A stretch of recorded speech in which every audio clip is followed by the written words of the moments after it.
So let me tell you my stint of being a mean girl. This is back in college, like 3 years into college. Um, uh, Two of my closest friends, one of them were my roommate, and another one, a really dear friend of mine. They were my support system and everything. They kind of moved away, and I was kind of left to find myself. There were others, other friends, I mean, but they were the closest, and they were my support system. I couldn't imagine a life without them, but they had to move on in life and they went to faraway places. We're still friends to the day, but yeah, distance does make a difference, right? And at the time, I just ended up feeling extremely empty. Um, and I was quite a people pleasing person at the time, and I couldn't say no to a lot of stuff, and I was vulnerable for a moment. So I remember a new person was introduced who was my classmate as well as my passing, and we struck up a friendship, and and she insisted that we were best friends, and I kind of believed that because prior to that, people who had been close to me were extremely amazing people, and I had a great time with all of them. And this friend of mine, this ex friend of mine, was a very fun person to be around. So that I, so, we were quite close. At least I believe that we were quite close. We used to do a lot of stuff together. They were very involved in my life, and so was I theirs.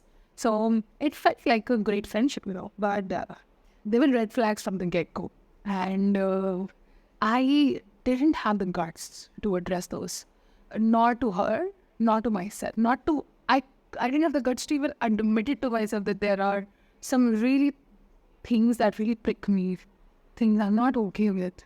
For example, there were moments where she would make seemingly funny comment about me, but they were like very underhanded comments and not obvious ones. Okay, it was very subtle. She will be very disrespectful. Like I'll say something, she'll ignore it, but when the same stuff is being sent by other person, she will acknowledge it and be extremely respectful about it. So these things kind of built up over time, and it kind of got to a point where I started feeling like I am the crazy one because nobody else is seeing the problem in this person, but somehow I am feeling it, and this is just kind of building up frustration in me. I was feeling more and more isolated, where the reality was I was friends with this person because I think unconsciously I believed I'll have a friend at college and I'll not be lonely, but it had the opposite effect. So I remember my moment of truth, or my pivoting moment with her friendship, with our friendship, was I started giving her cold shoulder and I stopped talking to her. The thing is, when I say it like that, it sounds very cowardly, and I think I won't call it cowardly. It was the best thing I could have done at the time, knowing who I was. I would have probably, one, I wouldn't be friends with her in the first place, but secondly, if I was in that situation, I would have handled it very okay. But that's something for today. What I was back then, this was right up my alley. And I remember what happened was, like, things that led up to it was, like I said, there were little microaggressions that kept happening and nobody else was seeing it. And I was probably the closest person to her, and closest even in proximity, physically as well. So I was privy to a lot of stuff that others were not. So perhaps that's why they couldn't see those flaws. There was one other person who I am still friends with. She's one of my best friends today, who saw those things. And till that point, this person, the way she functioned, she was a big time gossip, and she used to talk a lot of shit behind people's back. She did the same kind of stuff and kept us in a way apart. And I'm not putting that responsibility on her, regardless of what shit talk she did. I should have known better. But yeah, she had some real manipulative tactics. And in that experience, like, it took me some time to understand it, all these little things. The other problem I had, like, not necessarily a problem, I'm sort of a very one person, like one friend a time sort of a person. So I'm not extremely social. I can be very extroverted. I can talk a lot, but I cannot talk anywhere and everywhere. So And especially with friends, I have had experiences in the past where people have talked shit about my friends to me. And that kind of thing happens a lot, right? It's got nothing to do with them being good or bad. It's just it could be people's jealousy, insecurity, or their own perspective, their own experiences with them. And every time they have shit talked about a person I love, I haven't paid attention. So I've been a person like that because I, of the two friends, always have been the softer target, so to speak, because I have always been the soft-spoken one, the more friendlier one, so to speak.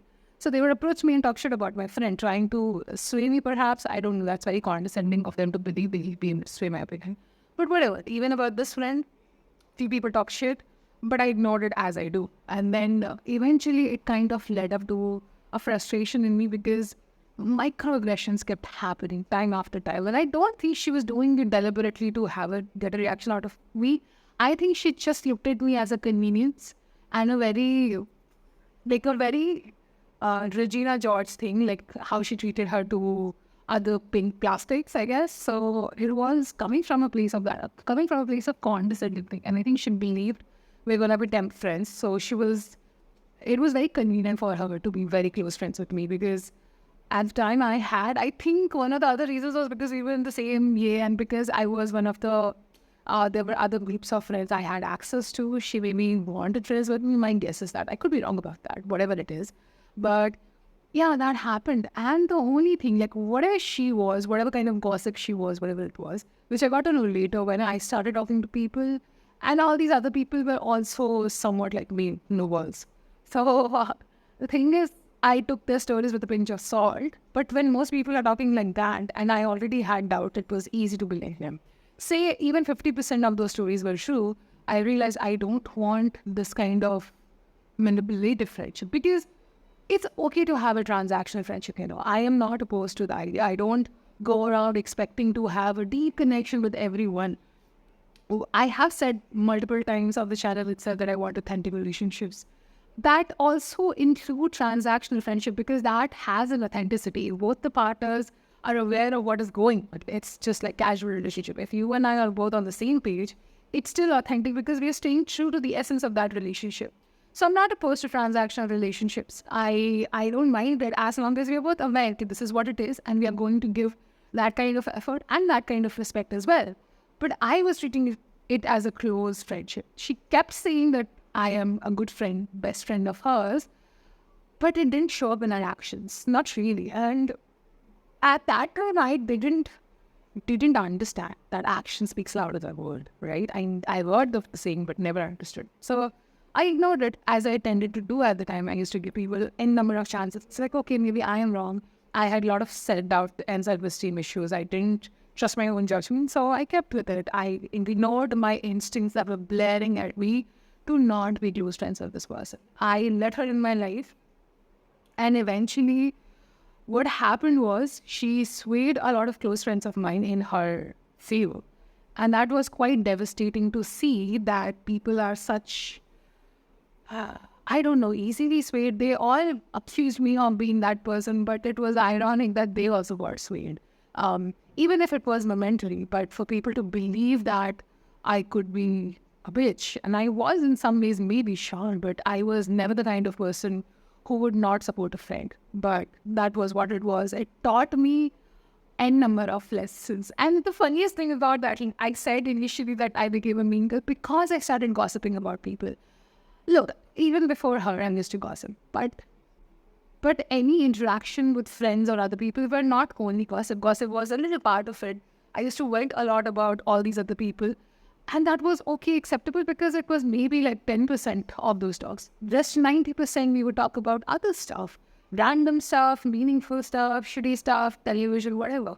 But with this friend of mine, it was always gossip. It was always bitching about the other person. And that is very exhausting. When you look at the world and you are so hyper-focused on pinpointing and picking others apart, you become such a toxic person yourself, is something that I learned out of that experience. So Mean Girl, the movie, really resonates with me because I really feel like the main character of the movie, right? And I did become like that. I never realized, like, there was a moment where I realized, fuck, I have become that person. I like drama and I will never decline that. But I wasn't the person creating or stirring drama. I used to enjoy it from afar. And I wanted that. And this whole friendship and the whole thing that went down. And when I started giving her cold shoulder, it was in my head also a tense. I wanted to see how much this friendship meant for her. Because I know if the opposite happened and I really cared about this person, I would आसमान पाताल ना मैं एक कर देती to at least give a real chance कि क्या हो गया मुझे बताओ, let's resolve it. I would have done it. और नहीं आता तो मैं छोड़ देती, मैं ज़बरदस्ती push नहीं करती, but I would have genuinely left no stones unturned to make sure to understand what the issue was and to resolve it and move forward, which is how I am with all of my relationships. But this person didn't do that. I can give her a benefit of doubt, thinking maybe she was also really hurt by it, probably. But in spite of that, she never tried to resolve anything between us, which kind of confirmed all my theories, and that's okay. My only regret, I guess, not necessarily regret, my only thing that hurts me of the whole situation was basically she manipulated. She said she was a close friend of mine. She was not. She was, all this time, she was only using me. And I have some great memories with her. I'll not, change that. I still have good memories with her and I cherish those memories. But all these microaggressions and just knowing that I didn't really mean that much to her kind of sours that experience for me. And what I learned out of it was to stay away from drama. Very, very necessary. The more I hang out with people who gossip all the time and have zero interest in taking any sort of accountability and changing something about it, or just simply like there was another friend of mine who just incessantly gossiped about other people but went and kind of hung out with these people. It wasn't even like it happened to them. They really sought these people out to hang out with them, which was bizarre to me, because if I don't like someone, I am not going to put myself in positions to hang with them. I'll avoid them, which is that simple. But they did that. So I stopped hanging out. I made it a point. That was one of the very, very big non-negotiable for me. Someone cannot be that kind of drama. I like kabhi drama, gossip, sab chalega. Lekin that cannot be the basis, the foundation of the friendship or any kind of relationship. So that, and the other thing was to, not ignore my instincts. My instincts were on point from day one. I should have listened to them and kept my distance from her. Life would have been far easier, but I didn't do that. And the third thing I learned were people will only, look at you and think about you from their own lens, convenience, and their own perspectives and limitations. And truth will come out. So if people believed her in that moment, one, I don't care if they did believe her, because if you are that stupid to believe her, it is a little condescending actually. Yeah, it's a little condescending, but it was quite stark of what she was saying, because her actions never matched up her words. And which is what the fourth thing I learned from that experience, that no matter what someone says, you cannot take them their words for gospel. You need to look out for action, and if their action do not match up with their words, it's basically manipulation, and stay away from that sort of thing. I don't mean कि जो सब बोलते हैं वही action में करते हैं, 100% true नहीं होगा, but majority of it should be action में. Action should have the reflection of words. If more often than not वो जो बोल रहे हैं वो कर ही नहीं रहे हैं, तो एक नंबर के hypocrite है and manipulate कर रहे हैं. Don't fall for that shit. I learned it the hard way. And उस experience के बाद भी, while मैं बहुत सुधर चुकी थी, but there were still a couple of times when that happened. It took me a lot of years to kind of धीरे-धीरे unlearn करो words को, मतलब, not guilty, like not a criminal until proven guilty वाले thought process में I would take the word for truth. But now I wait for the action. And then, only then I take any kind of decision about the word. So I'm asking you to do the same.